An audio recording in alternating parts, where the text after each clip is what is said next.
right? Right. And so what we work with a process that is we've picked it up.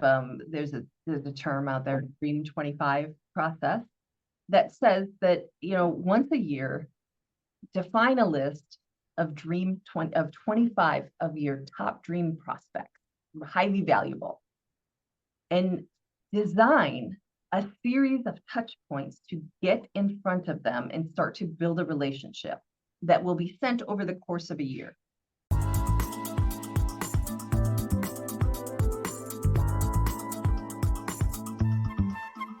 Hey everyone, welcome back to another episode of the Book More Show. It's Stuart here, and today joined by Jamie Shibley. Jamie, how you doing?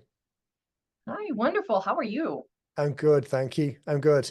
I'm was at quite a few in-person meetings this week, so I often say to people, I can talk on the phone for days and it's fine, but as soon as I get in real world, my voice disappears. So I'm sounding a little bit more like it was a cigar convention, but really it wasn't. It's Right. just my voice goes.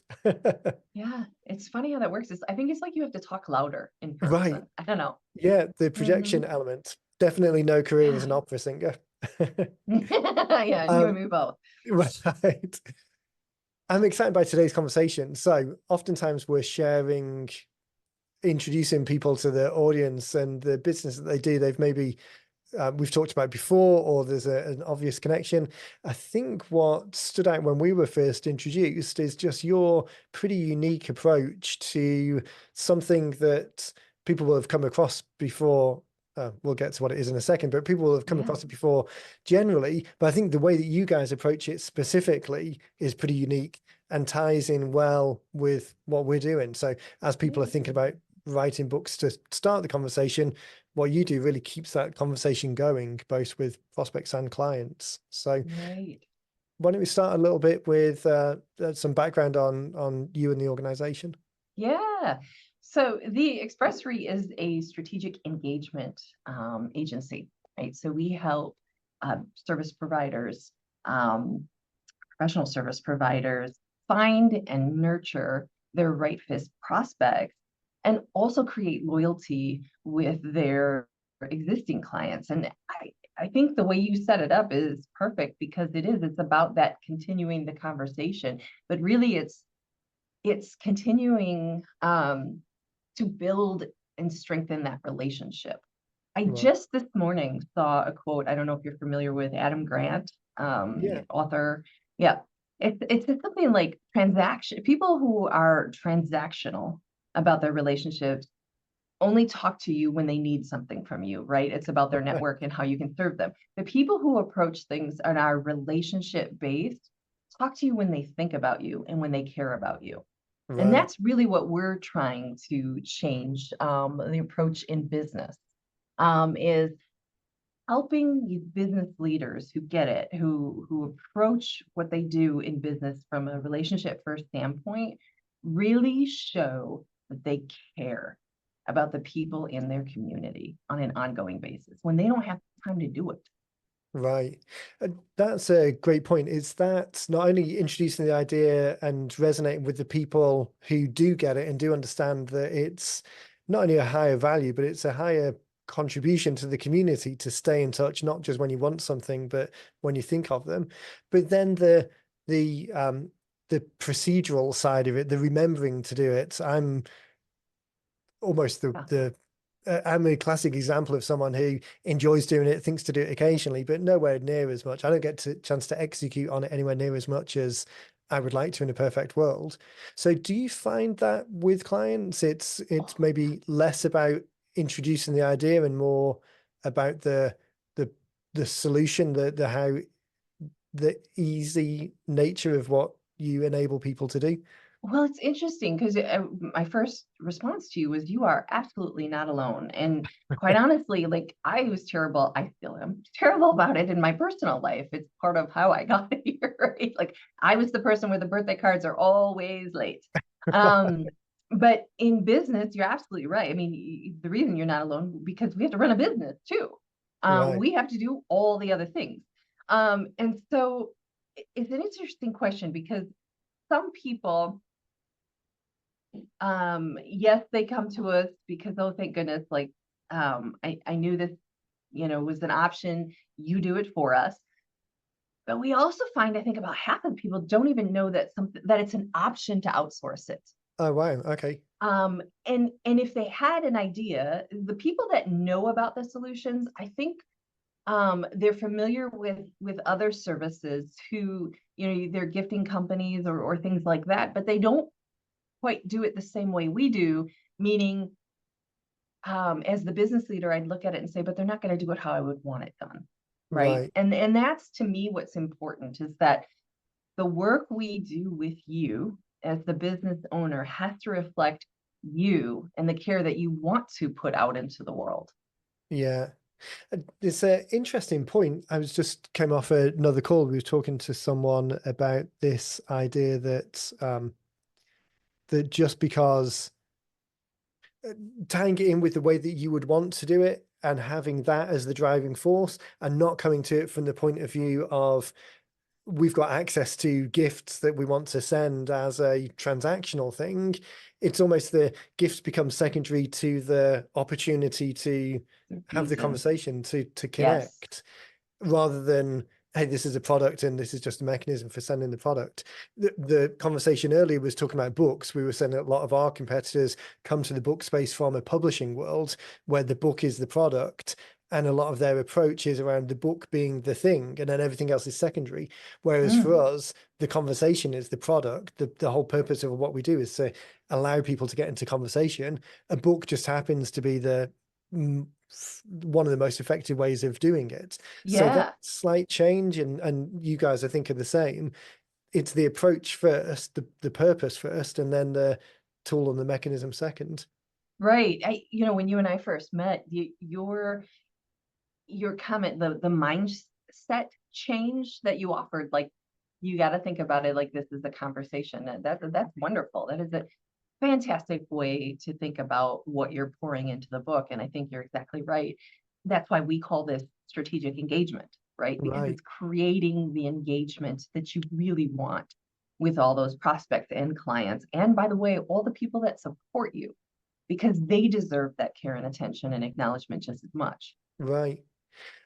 Let's dive into some examples then, maybe. So the audiences we're listening here, we send it out to all of the people on our list. So primarily Yeah. professional services companies, perfect fit for the type of work that you're doing. We've got accountants are always the ones that spring to mind. I don't know whether it's my background is slightly in financial services or whether it's just accountants begin with A, and in my head, that's the one I get to first. Yeah. But those types of professional services organizations, they've got long relationships with clients. They've got pretty robust referral networks or partner networks with people that they like. As you mentioned, they've got their team, and then they've got the list of unconverted prospects, people where they've started conversations but not converted yet. So what types of things, if a business owner came to you with, hey, this is the audience, I know that I want to be better at engaging with people, what's the type of things that you would begin to talk about?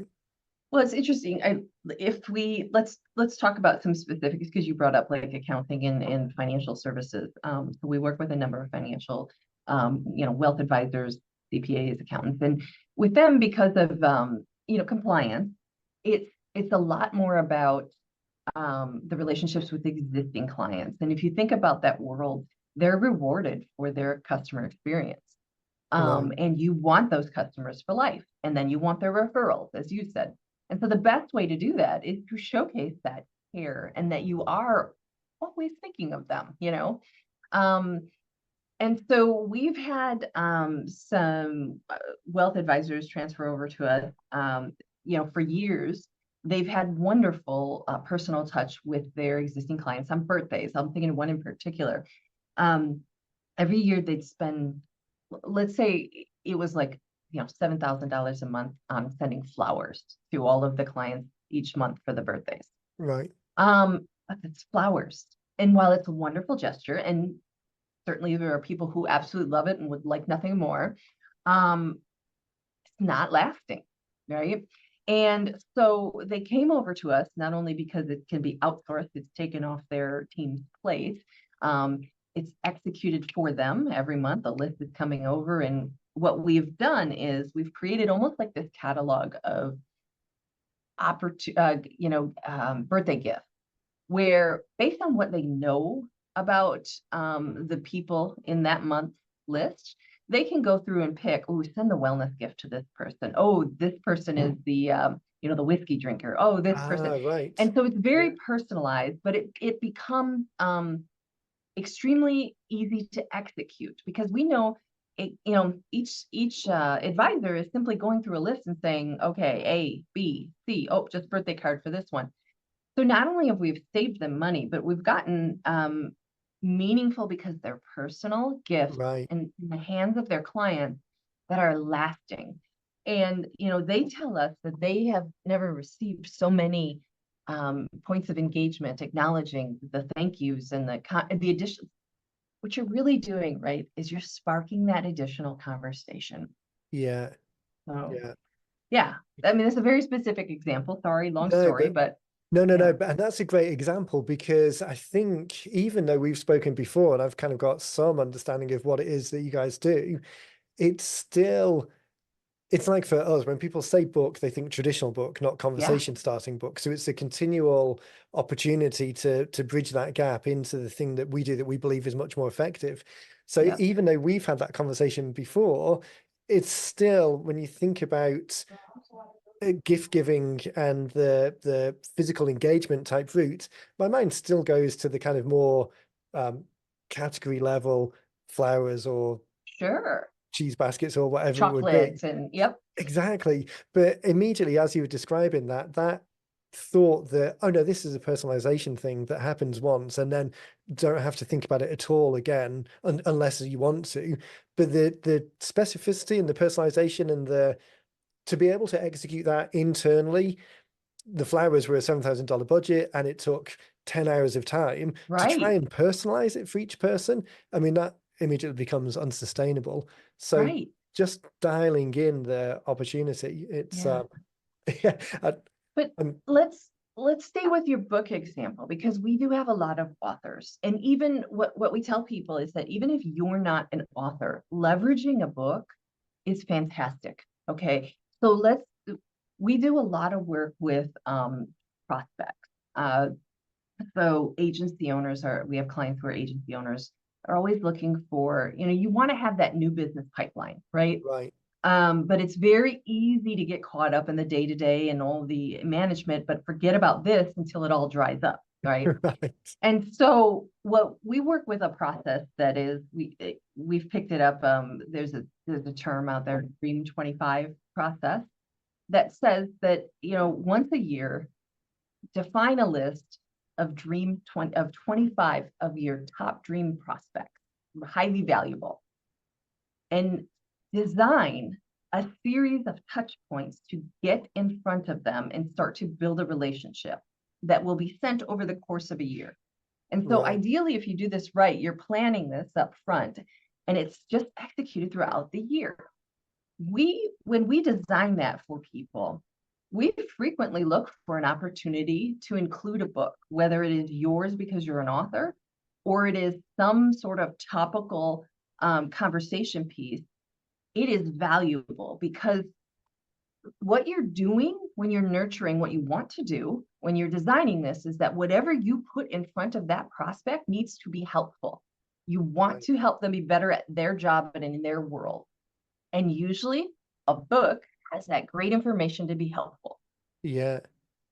That's this is funny because this is, I mean, this is why we've had a couple of calls already and we've got more calls lined up, because the synergy in what we do is just so dialed in, and the approach is aligned as well. So we talk to people a lot about this idea of, oftentimes they'll get on our calendar, we'll talk to them about the book, some of the early questions, okay, what do you want to achieve? So one of the early conversations is around this idea of visible and invisible prospects. So oftentimes we're talking to people about a book is a great way of identifying invisible prospects, because you can put it out there, ads and that type of thing. And then the people who are self-selecting, because of the nature of what was written, it identifies the invisible prospects.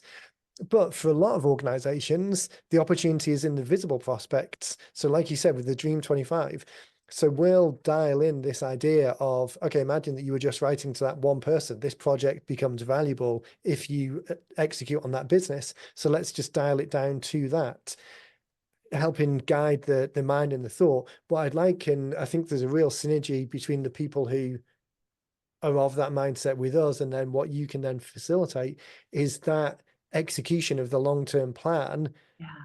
to get that engagement going. And I think Yeah. for anyone where they have got that visible prospect list, which is, I mean, the majority of businesses out there could at least write down 25. Well, you would think, but it is very like one of the first roadblocks we get is, okay, we'll give us your list. Ah, We'll have a really? list. Okay. Yeah, yeah, Okay, yeah, that's yeah. interesting. But I think it's again because we didn't take the time. I mean, we're so busy with the Right. visible lists, right? Because that Yeah. was easy, Yeah. or that was The the, invisible ones. Yeah. right. Yeah. Just the top of That, the funnel, because it doesn't take any, there's not the drilling down of the thinking about yeah, it. yeah, Yeah. I imagine that a lot of people, when you ask them, well, you can imagine that if you were trying to address some particular, who's your ideal, put in mind your ideal prospect. Okay, now imagine who they are. Okay, I can imagine that.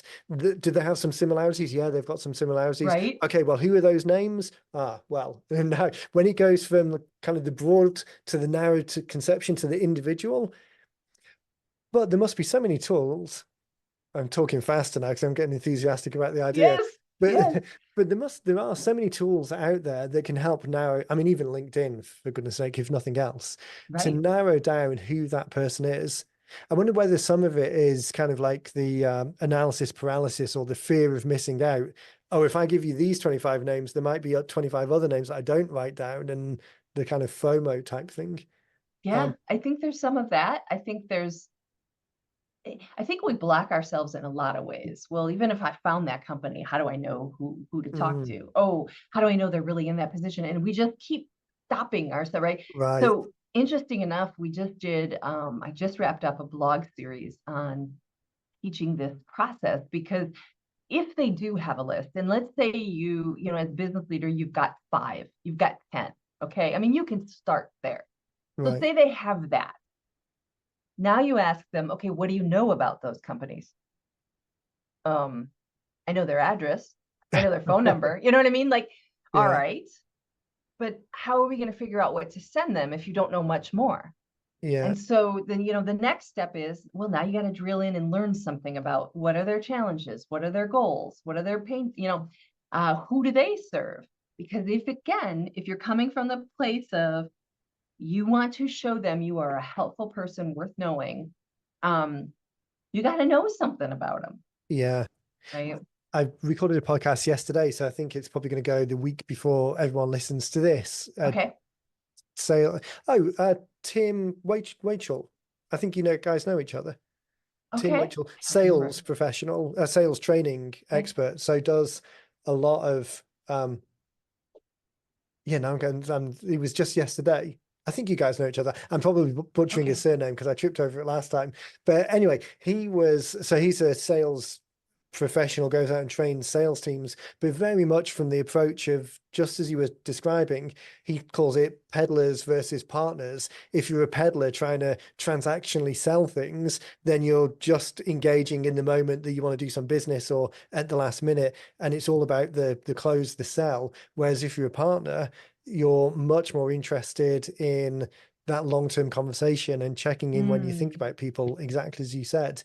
Um, in fact, nothing to do with the podcast, but I'll connect you guys on yeah. LinkedIn because Yeah. the conversations you talk in very similar ways. So there's again, it's this like-minded community, which is Sure. really the community that the podcast goes to as well, because people are receiving the email that we'll send out because they've explicitly expressed a preference in communicating and starting a conversation by adding value.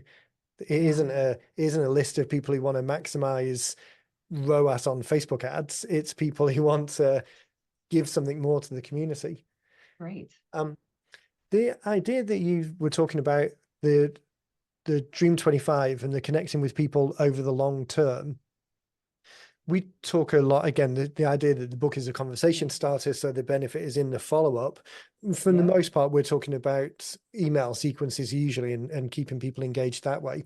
We do some individual work with people that's a little bit more detailed than that, but for most of the conversations, it's that educational follow-up piece. Talk a little bit more about what the follow-up is in your world, though, because you're obviously switching it into physical from digital, although I'm assuming there's opportunities. Both. Right. Yeah. Yep. And we definitely, we will tell them up front, there's going to be, it's got to be a mix. So there's going to be moments in this. What we do is in the course of a year, we plan 7 different touch points.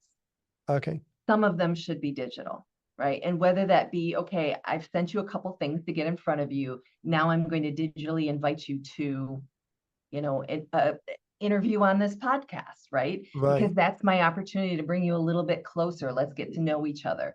I'm going to invite you to, maybe they're having a physical event. But so there's some digital, or I'm going to send you some articles that are very specific to your industry, because I see that you guys are struggling with, or you share a lot of content on XYZ. I saw this, maybe you're interested in it.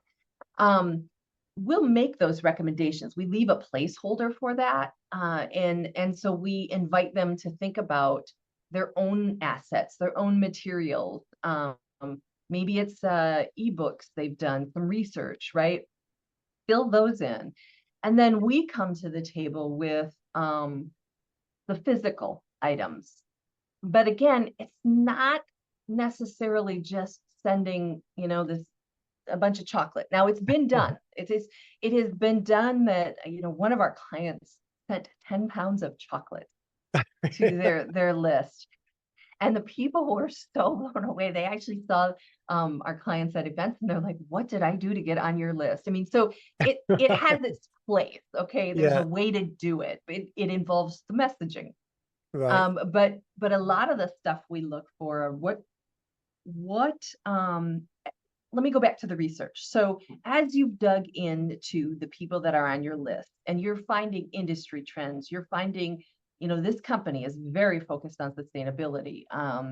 This company is all about wellness. When you learn those things, there are certain themes that start to appear across your list. Then we take those themes and we look for, how can we represent that with something helpful that you send to them. And this is where someone was just showing us that they pitched to one of their clients. They saw that one of the prospects was very into the Ohio State football.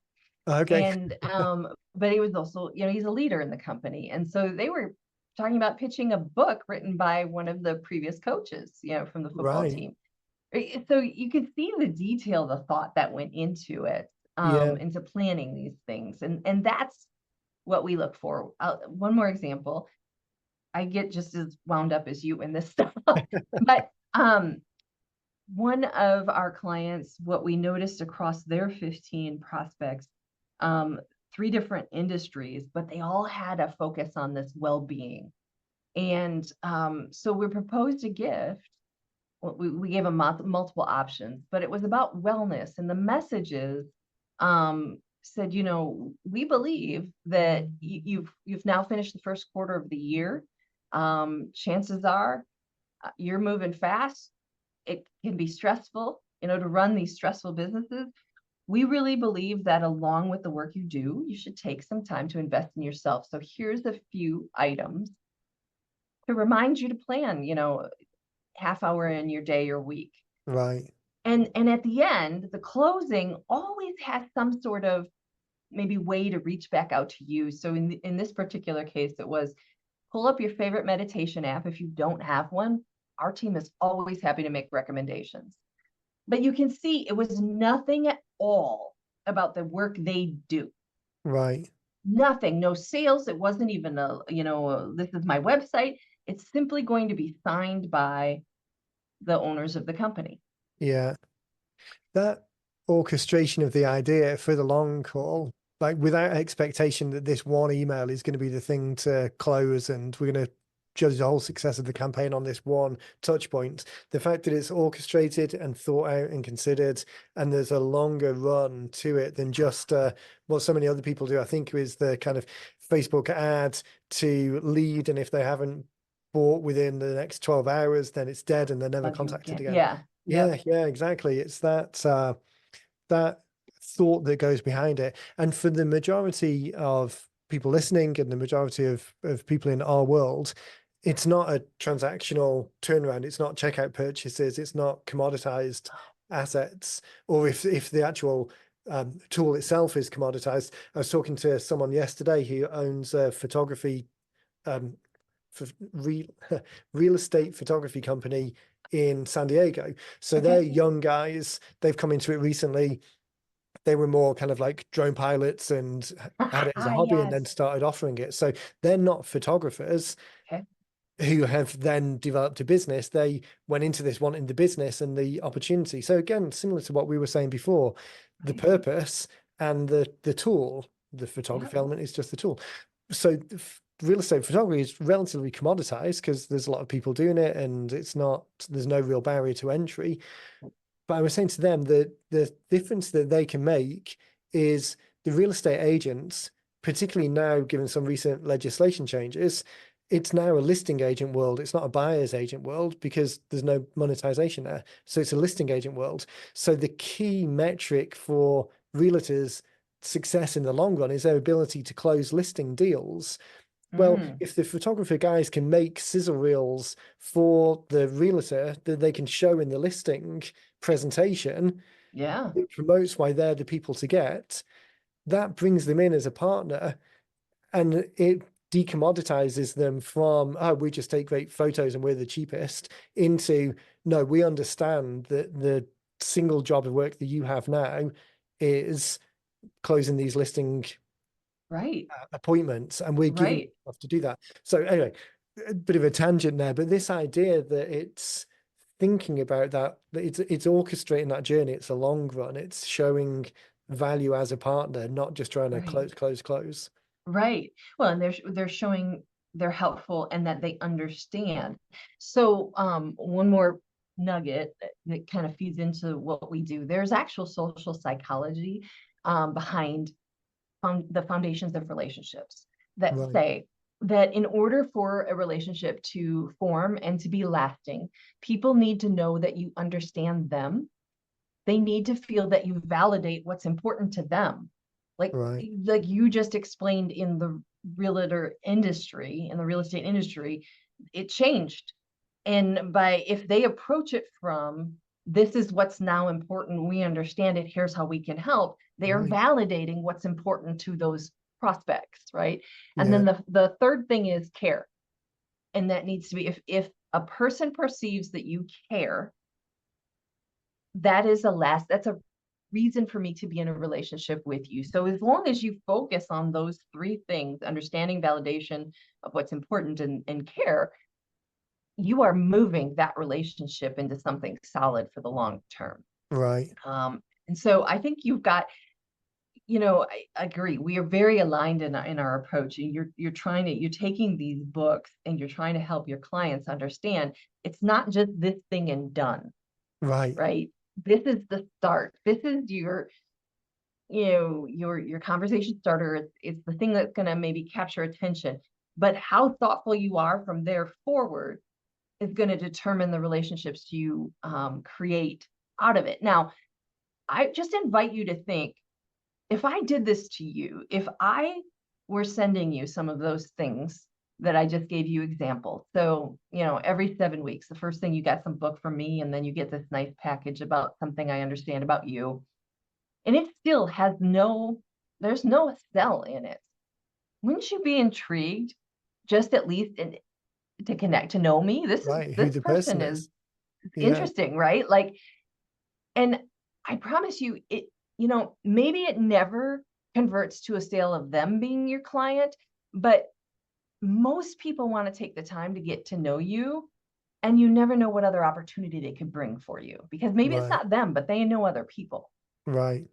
Yeah, that's a great point. Tying in that or thinking about this kind of second tier order of the referral opportunity. And if some of the messages aren't direct commercial intent for you, but sowing the subtle seed of, hey, here's some way, if you know of anyone else having this problem, give them pointers, allowing them to be the rainmaker within their sphere of influence, kind of just giving Right. those opportunities to elevate their social status through things that you're able to do.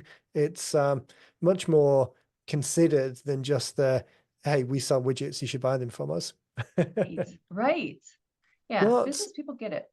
Mhm. right, yeah, yeah. And I think these days where there's, I mean, there's Lucy, my wife's a kindergarten teacher, so in a Waldorf school, so they're very much not they're very much focused on the individuals in the moment in the classroom, and not that they separate themselves from technology in any way, but it's very individual focused Sure. on the people in the space. So as part of their reading, they've read the um this example would be better if I could remember the name of the book. But the attention um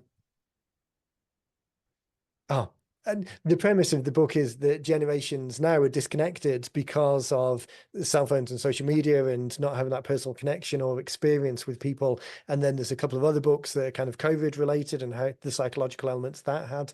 But that one-on-one connection, whether it's kindergartners or high schoolers or 20-year-old employees or me who's no longer 20, that Sure. connection, that Right. connection that you have with people, there is a transactional element to the fact that so much of it is online, but there's also the opportunity to make a connection, and it's not quite the same as being in the office or being on a train with someone and spending that extended period of time. Hmm. But there is a way, I think, even within condensed timeframes, of having more of a meaningful connection with a person Yeah. because of a thoughtfulness that you put in it. So, like I'm thinking about our connection with LinkedIn. I mean, it was a connection from a trusted third party, so Yeah. there was a little bit more there. But within a half-hour conversation, we had a pretty meaningful connection because Right. there was a commonality and an intentionality that we brought to it. So anyway, without Yeah. getting too kind of woo-woo about it, No, no. Yeah. but that's what I like about what you do. It's not just you should send something to people because it interrupts their day and it's a what's like the Dan Kennedy squeezy package type thing. It's Sure. not that. It's the making a thoughtful connection, and the thing that is sent just illustrates how thoughtful that Right. connection is that you're trying to be. But I think you're tapping into with the examples of the books, because I've actually got a couple of them on my shelf. Um, this is what's, I think, changing about our world, and it's been moving fast for about the last 15 years, into this heavy digital presence. And you hear about it impacting our youth in a bad way, right? Like there's a lot more anxiety. The rate of suicide has increased. But what's Right, happening is we're also here in this digital space that we're losing there's a societal disconnect, right, and it's more important than I think we realized. And so by helping business, I mean, I don't know, to me, this is my woo side. But that's what drives me is if I'm helping one person show another person that they care and that they're important and they're seen.